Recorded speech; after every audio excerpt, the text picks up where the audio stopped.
కూడా తెలుసుకోవాల్సింది ఏంటంటే 3 రోజులు అనేది మనకి ఇక్కడ కనపడుతూ ఉంది.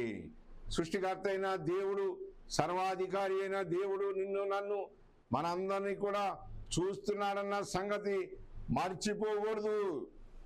ఏమని అంటున్నాడు చదవండి.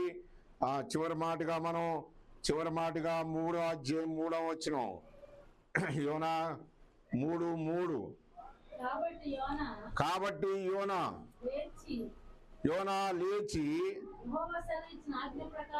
యెహోవా సెలవిచ్చిన ఆజ్ఞ ప్రకారం నిలువే పట్టణమునకు పోయి, నిలువే పట్టణము దేవుని దృష్టికి గొప్పదై 3 దినములంతా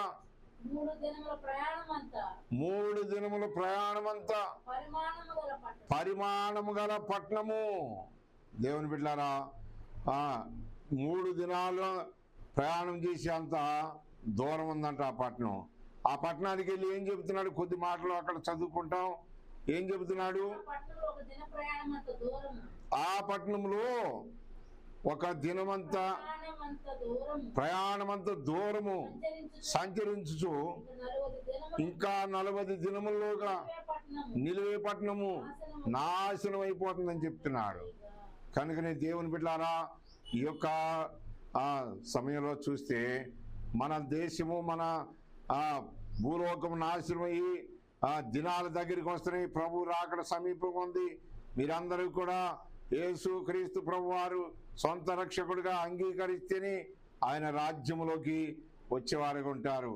సొంత రక్షకుడిగా మీరు ఎప్పుడైతే అంగీకరించరో ఆయన రాజ్యాన్ని కోల్పోతారు.